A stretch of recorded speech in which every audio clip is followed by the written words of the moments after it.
اعوذ باللہ من الشیطان الرجیم بسم اللہ الرحمن الرحیم۔ السلام علیکم۔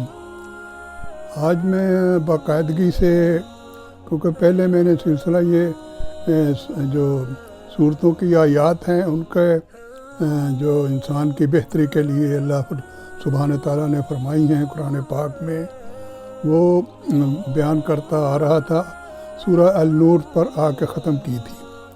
اب میں وہ سلسلہ باقاعدگی سے شروع کر رہا ہوں، کیونکہ اس کے درمیان جو پچھلی صورتیں میں نے پڑھی تھیں ان کے تعارف اور ان کی وضاحت کے لیے درمیان میں کچھ چیپٹر مجھے پیش کرنا پڑے، تو آج سے میں باقاعدگی سے اب اس سورہ النور کے آگے سورہ الفرقان ہے، تو وہاں سے اپنا سلسلہ میں شروع کر رہا ہوں۔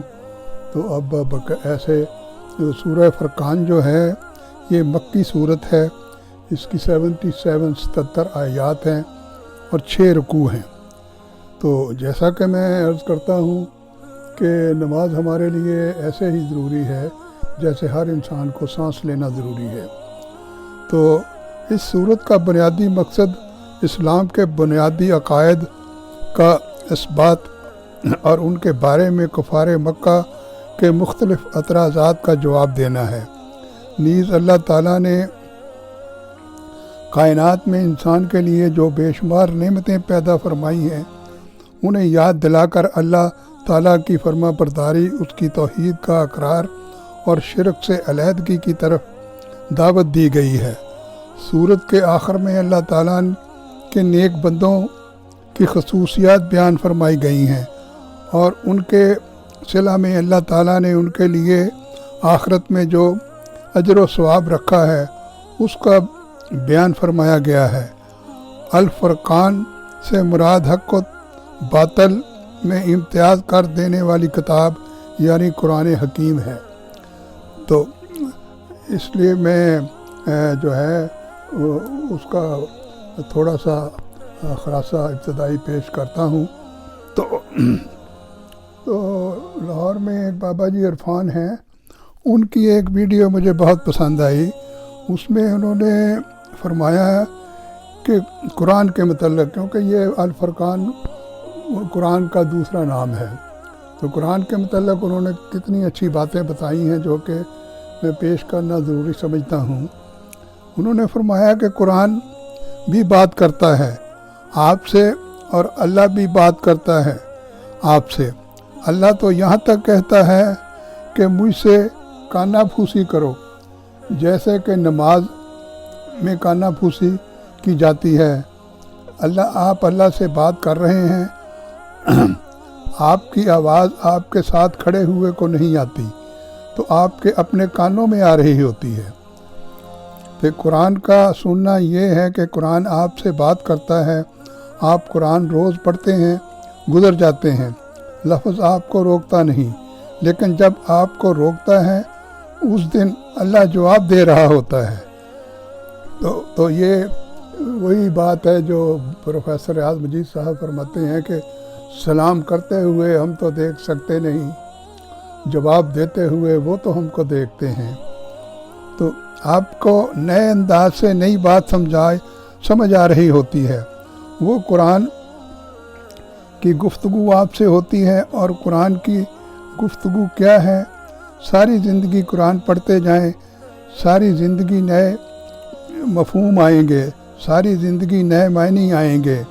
یہ اعجاز ہے اس کا، وہ دے رہا ہے آپ کو، وہ لوٹا رہا ہے آپ کو۔ تو آپ کے اندر کو کھولتا ہے، آپ کے اندر کی کھڑکیاں کھولتا ہے، تالے کھولتا ہے۔ یہ قرآن کا اعجاز ہے، کیونکہ قرآن زندہ ہے۔ زندہ اللہ کا زندہ کلام۔ ہماری بد نصیبی یہ ہوئی کہ ہم نے قرآن کو ثواب کی کتاب بنا دیا، بڑا ظلم کیا۔ یہ کتاب حکمت اور دانائی کی کتاب ہے، ہدایت کی کتاب ہے۔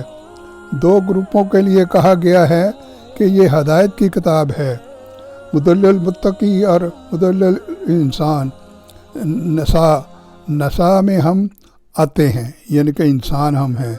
چلو ہم متقی نہیں تو ہمارے لیے ابھی یہ گفٹ ہے، ہدایت اللہ کا انعام ہے. انعام ایک طرفہ نہیں ہوتے، دو طرفہ ہوتے ہیں، ایک ریسیو کرنے والا اور ایک دینے والا. یعنی کہ دینے والا وہ ہے اور ریسیو آپ کی طرف سے کرتا ہے وہ. تو اس میں اب اس کی سورہ الفرقان کی آیتیں شروع کروں گا. آیت نمبر 1. بڑی بابرکت ہے وہ ہستی جس نے اپنے بندے پر الفرقان اتارا تاکہ وہ تمام لوگوں کے لیے خبردار کرنے والا بن جائے. آیت نمبر 2. وہ ہستی ہے جس کے لیے بادشاہی آسمانوں کی اور زمین کی، اور وہ جس نے کسی کو اپنی اولاد نہیں بنایا اور نہ ہی اس کا کوئی شریک ہے حکومت کے اختیارات میں، اور اس نے ہر شے کو پیدا کیا، پھر اس کے لیے ایک اندازہ مقرر کر دیا. تو یہ میں اب اس صورت کی جو ہے آیات آپ کے لیے اگلے پروگراموں میں پیش کروں گا. تو پھر یہ سلسلہ ہم انشاءاللہ شروع رکھیں گے تاکہ یہ پھر جو کوئی نئی صورتیں آئیں گی ان کا بیان جاری رہے گا. تو آپ سے گزارش ہے کہ آپ عربی زبان اپنے بچوں کو سکھائیں. یہ ہمارے لیے، ہماری آنے والی نسلوں کے لیے بہتر ہے، کیونکہ ہمارا مذہب بھی عربی زبان میں اترا ہے، تو ہمیں عربی آنی چاہیے. بچے سیکھیں گے، وہ آگے اپنی اولاد کو سکھائیں گے. اللہ تعالیٰ آپ کو اس کا اجر دے گا. اور یہ بات ہے کہ قرآن جو ہے وہ سننا بھی ثواب ہے. حضرت عمر بن خطاب مسعود جو ایک آپ کے تھے زمانہ میں، ان سے مسعود بن عبداللہ ان سے کہا کرتے تھے کہ مجھے اللہ کی یاد دلاؤ، یعنی کہ قرآن پاک سناؤ. اور حضرت محمد صلی اللہ علیہ وسلم ابو اشری، جن کی آواز بڑی اچھی تھی، ان سے کہا کرتے تھے کہ مجھے ابو اشری قرآن سناؤ. تو وہ کہتے تھے کہ حضور آپ کے اوپر تو نازل ہوا ہے. تو حضور حضرت محمد صلی اللہ علیہ وسلم فرماتے کہ مجھے سننا بہت اچھا لگتا ہے. لیکن جب ہمارے نبی کو سننا اچھا لگتا ہے تو ہم سب کو اچھا لگنا چاہیے اور ہمیں اسے پسند بھی کرنا چاہیے. اللہ آپ کا محافظ ہو. اللہ تعالیٰ آپ کے لیے آسانیاں پیدا کرے. اللہ حافظ.